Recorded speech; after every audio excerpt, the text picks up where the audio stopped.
아멘. 귀한 찬양 감사합니다. 오예배 설교를 하면 사실 뭐 긴장도 긴장이지만 기대를 하는데요. 앞에서 찬양들 들으면 되게 좋아요. 스피커로 들리는 그런 정제된 소리보다도 뭐랄까 조금 더 날것의 소리랄까요? 그래서 막 옆에서 들리는 좌우 소리도 다르고 오늘 또 마지막에 아멘 할 때 그 음압이 좀 느껴집니다. 그래서 되게 오늘도 너무 좋았습니다. 너무 감사합니다. 참 찬양 좋아하고 노래를 좋아합니다. 그런데 부득이하게 하나님께서 별로 노래를 하는 은사를 주시지 않으신 것 같아요. 그래서 집에서 혼자 노래 부르고 찬양 부르면 저희 아내가 되게 싫어요. 저희 아내가 여보 음이 또 틀렸어. 그 노래는 그런 노래가 아니야. 맨날 지적을 합니다. 그래서 집에서는 찬양을 잘 안 부릅니다. 그래서 제가 지금 노래 한 곡을 불러볼 건데요. 혹시 아는 노래인지 여러분 제 음이 막 변화가 없더라도 가사를 통해 뭔지 한번 맞춰보십시오. 빨간 꽃 노란 꽃 꽃밭 가득 피어도 하얀 나비 꽃나비 담장이 긴장했어요. 담장이에 날아도 따스한 봄바람 불고 또 불어도 미싱은 잘도 도네도라. 혹시 아시나요? 무슨 노래인지 혹시 아시나요? 1970년대 이 노래는 80년대 노래입니다. 70년대의 미싱 공장, 그 공장에 있는 많은 노동자들의 고단한 삶을 담고 있는 사계라는 노래입니다. 그래서 이 노래 가사를 보면요, 밖에 나가보니 꽃밭에는 꽃이 피어 있어요.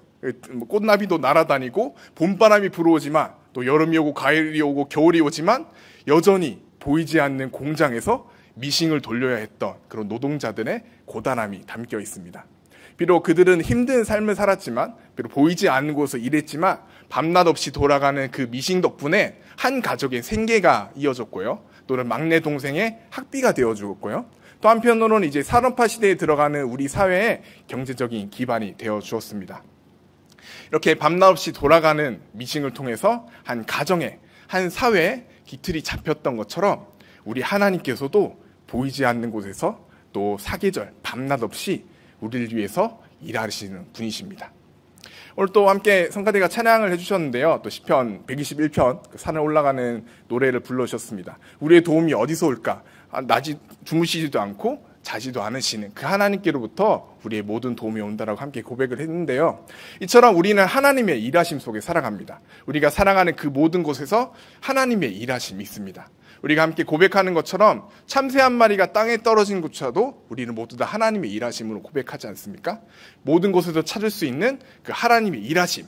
그렇다면 쉬지 않으시는 그 하나님의 일하심 속에 살아가는 우리는 어떻게 살아가야 될까요? 오늘 좀 본문이 많았죠. 많은 본문을 읽었는데요. 여러 본문 속에서 우리 함께 은혜를 좀 나눠보려고 합니다. 오늘 시편의 말씀은 우리에게 이렇게 말합니다. 여호와께 감사하라. 2절에 가면은 여호와께 감사해야 되는 이유가 나오는데요. 바로 이스라엘 백성들을 속량, 구원하셨던 하나님이셨기 때문입니다. 백지편의 시편을 계속 읽어 내려가면요, 하나님께서 어떻게 우리를 구원하셨는지가 나옵니다. 4절부터 9절까지는 광야에서, 사막길에서 방황하는 그들을 거주할 성읍으로 이끌어주셨던 하나님이 등장하고요. 10절부터 16절까지는 매인자, 갇힌 자, 감옥에 있는 자들을 풀어주고 자유하게 하신 그런 하나님의 일하심이 나옵니다. 이어서 17절부터 22절까지의 내용은 우리가 세상 가운데 만날 수 있는 악 또는 우리의 질병, 그 모든 것으로부터 우리를 보호하시고 지키시는 하나님의 구원하심이 나타납니다. 저는 시편의 말씀을 읽다 보면 이스라엘의 역사 속에서 그들의 모든 상황에서 그들을 구원하신 하나님의 구원을 느끼고요. 동시에 우리가 만나는 삶 속에서의 많은 일 속에서도 하나님이 우리를 도우시겠구나, 하나님이 우리를 구원하시겠구나 하는 기대감을 가질 수가 있습니다.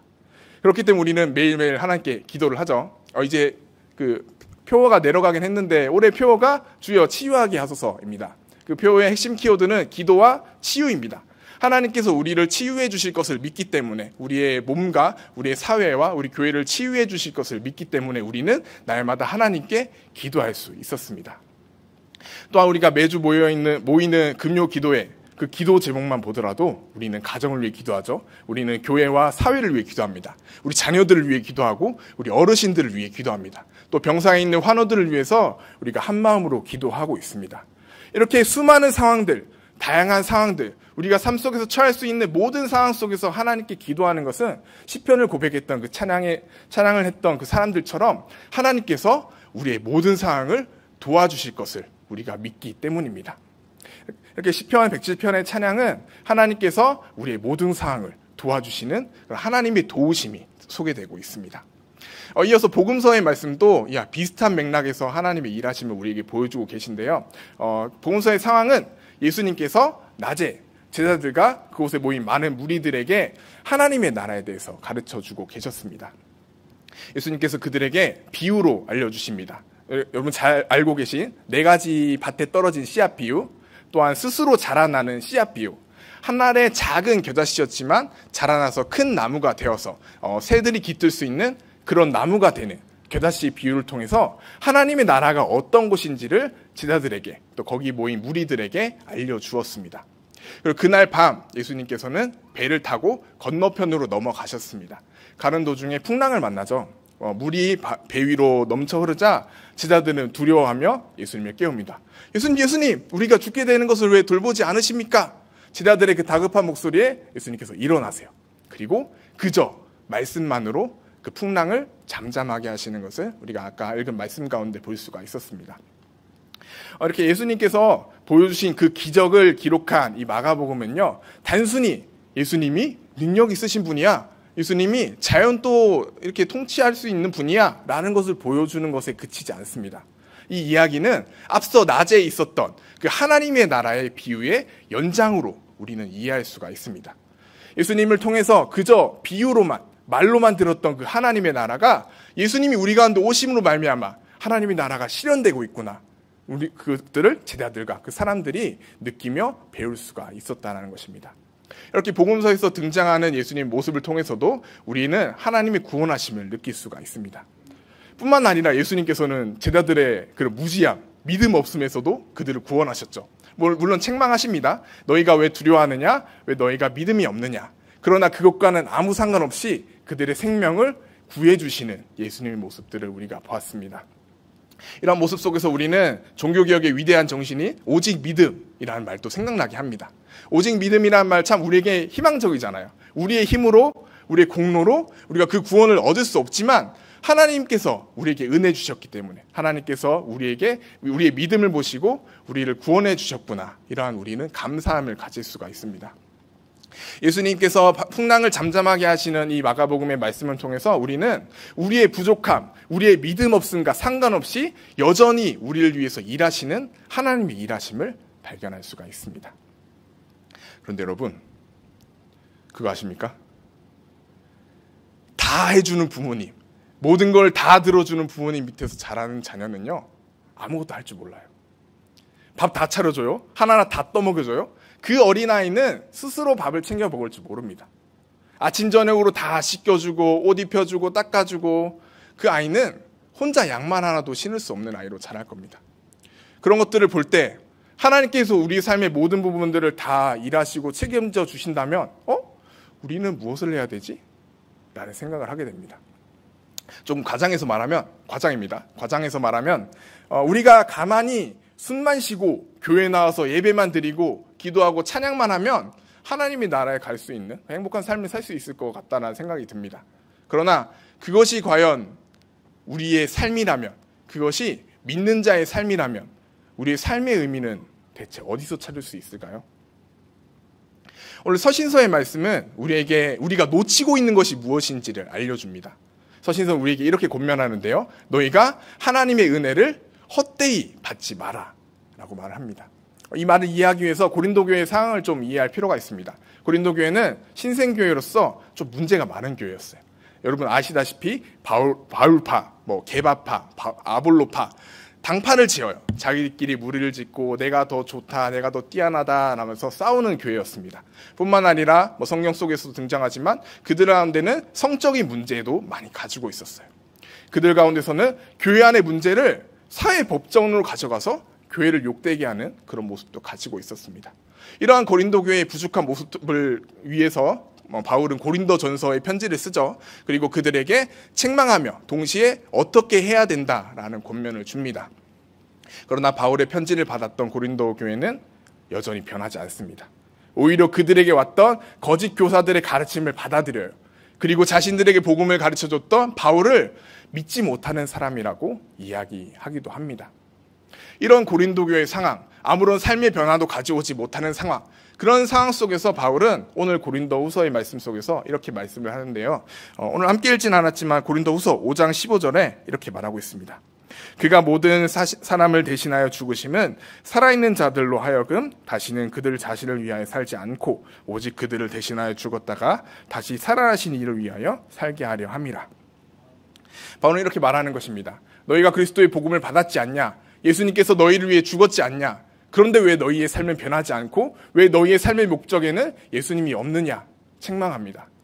예수님께서 우리에게 구원을 주셨고 우리를 생명을 주셨다면 이제 우리는 우리의 삶의 열매를 맺어가며 우리의 신앙의 열매를 맺어가며 날마다 신앙의 진보를 이루어야 될 텐데 그것을 하지 못하는 고린도 교회, 너희가 하나님의 은혜를 헛되이 받았다라고 지적하고 있는 것입니다.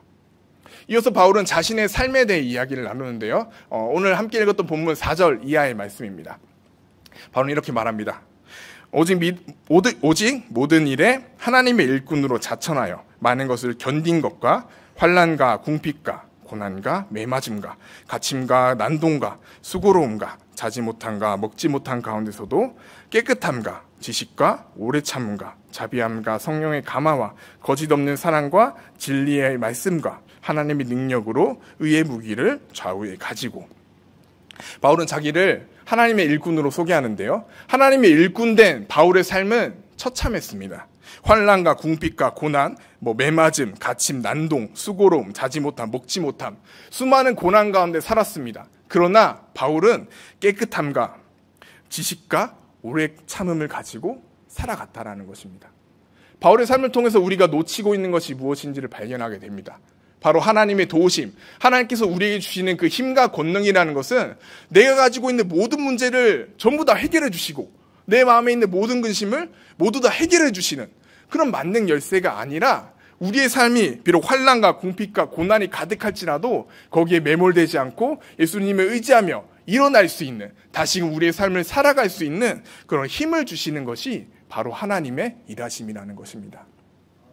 이렇게 하나님의 일하심은 우리의 삶을 완전 무결한 것으로 바꾸는 것이 아닙니다.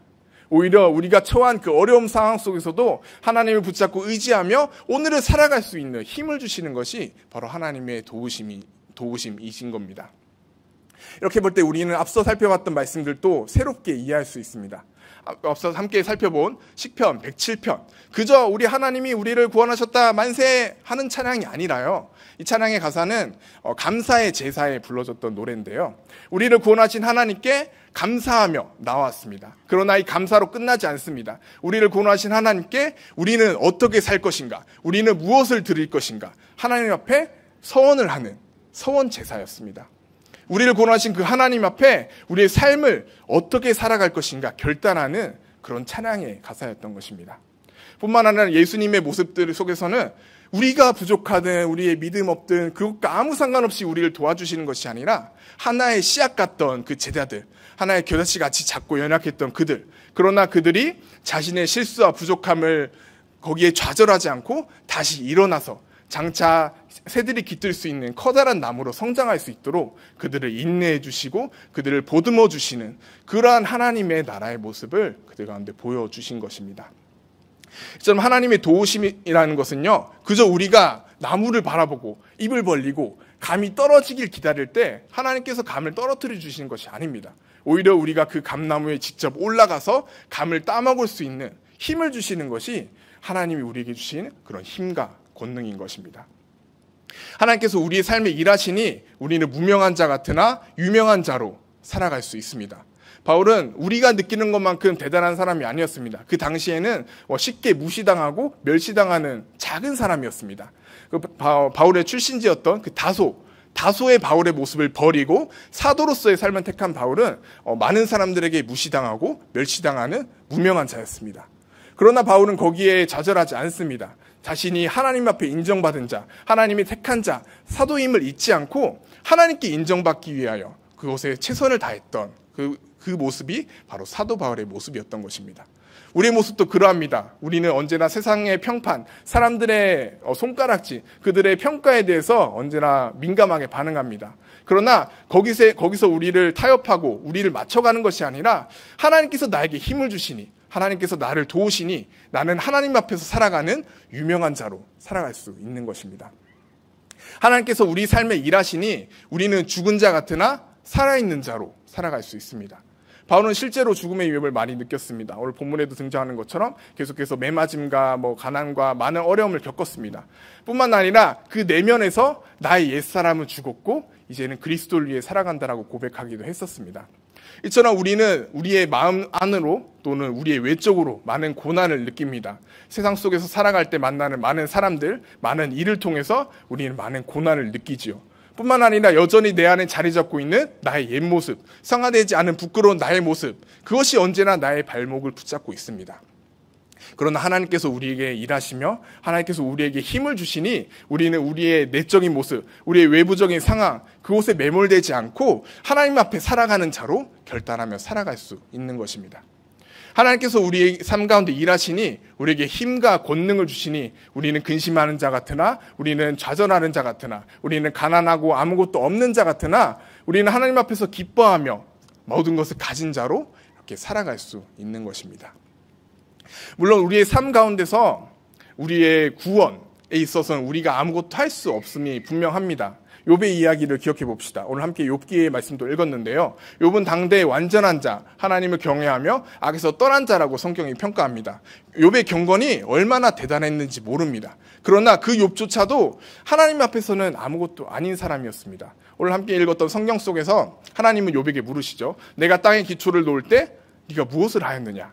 시간관계상 다 읽지 않았지만 하나님께서 계속 욥에게 말씀하십니다. 네가 어디 있었느냐? 네가 누구냐? 네가 무엇을 할 수 있느냐? 하나님의 끊임없는 질문 속에서 욥은 그저 하나님, 저는 아무것도 아닙니다. 저는 거기 없었으며 저는 아무것도 할 수 없습니다. 라고 고백할 뿐이었습니다. 욥조차도 하나님 앞에서 아무것도 아닌 그런 사람이었던 것처럼 우리가 하나님 앞에서의 그 구원의 문제에 있어서는 우리가 아무것도 할 수 없음이 분명합니다. 그러나 우리는 구원받은 자로서 어떻게 우리의 삶을 살아갈 것인가를 하나님 앞에 결단하며 그렇게 살아갈 수 있는 것입니다. 시편에 찬양을 했던 수많은 이스라엘 백성들처럼 우리를 구원하신 하나님 앞에 나는 무엇을 드릴까? 어떠한 삶을 살아갈까? 서원하며 결단할 수 있는 것입니다. 물론 그렇게 살아가다 실수하겠죠. 넘어지겠죠. 좌절하겠죠. 아, 우리가 했던 것이 실수였구나. 잘못했구나. 그러나 예수님께서 그런 우리의 부족함도 기다려주셨지 않습니까? 제자들의 연약함을 기다려줬지 않습니까? 우리의 실패에도 우리는 두려워하지 않고 좌절하지 않고 거기서 머물지 않고 다시 일어나서 하나님 주신 하나님의 일꾼으로서의 삶을 살 수 있는 것입니다. 물론 하나님께서는 능력이 있으셔서 우리의 앞에 있는 모든 문제 직접적으로 다 해결할 수 있습니다. 우리 마음에 있는 모든 근심 직접 다 해결하실 수 있으실 겁니다. 그러나 하나님께서는 우리가 아무것도 할 수 없는 무능력한 자녀로 자라기를 원하지 않으십니다. 그렇기 때문에 직접 문제를 해결해 주시는 은혜보다도 다른 모양으로 우리에게 은혜를 주십니다. 바로 그 현실을 직면하고 현실에 좌절하지 않고 일어나서 내게 주신 그 삶을 살아갈 수 있게 하는 그 힘을 주신다라는 것입니다. 하나님께서 우리 삶 가운데 주셨던 그 힘과 권능, 우리가 그것을 가지고 살아가는 하나님의 일꾼으로 우리는 살아갈 수 있습니다.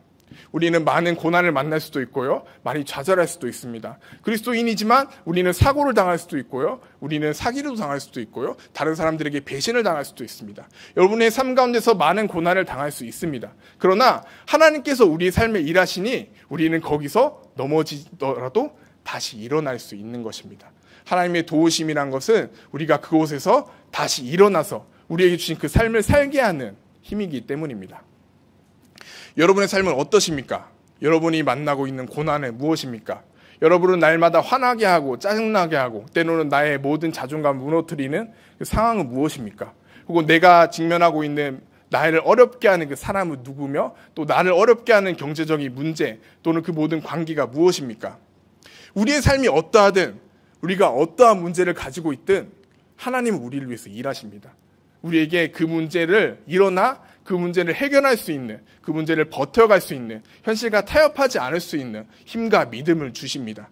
그렇게 살아가는 우리는 하나님의 일꾼이기 때문에 날마다 하나님께 기도하며 날마다 하나님 앞에 서원하며 하나님 앞에 우리의 삶을 드리기 위해서 최선을 다한 그리스도인의 삶을 살아갈 수 있을 것입니다. 하나님께서는 여러분의 인생에 단 한 번도 쉬지 않고 일하셨습니다. 앞으로도 우리의 삶에 쉬지 않고 일하실 겁니다. 하나님께서 쉬지 않으시니 하나님 앞에서 살아가는 하나님의 일꾼으로서 우리도 쉬지 않고 우리 삶을 최선을 다해 살아갈 수 있는 우리 모두가 되길 간절히 소망합니다. 함께 기도하도록 하겠습니다. 하나님 감사합니다. 태초부터 지금까지 단 한 번도 쉬지 않고 우리를 위하여 일하여 주시니 감사합니다. 우리를 위하여 작은 것부터 큰 것 하나하나까지 모든 것에 계획을 가지시고 하나님께서는 차근차근 하나님의 계획을 이루어 가셨습니다. 그렇기 때문에 우리는 구원받은 하나님의 일꾼으로 살아갈 수 있었습니다. 그러나 하나님, 우리가 구원받았다는 것에 머물지 않고 구원받은 자로서 하나님의 일꾼으로서 그렇게 우리의 삶 가운데 그리스도인으로 살아가길 소망합니다. 내가 해야 될 것이 무엇일지, 내가 직면하는 그 어려움 속에서 내가 해야 될 것은 무엇인지 하나하나 발견하게 해주시고 그것에서 넘어지더라도 우리를 포기하지 말아주시고 때로는 죄를 짓더라도 우리를 용서하여 주셔서 날마다 하나님과 가까워지는, 날마다 하나님께 다가갈 수 있는 그런 하나님의 일꾼으로서 살아갈 수 있는 새 힘과 능력을 허락하여 주시옵소서. 감사드리며 예수님의 이름으로 기도드립니다. 아멘.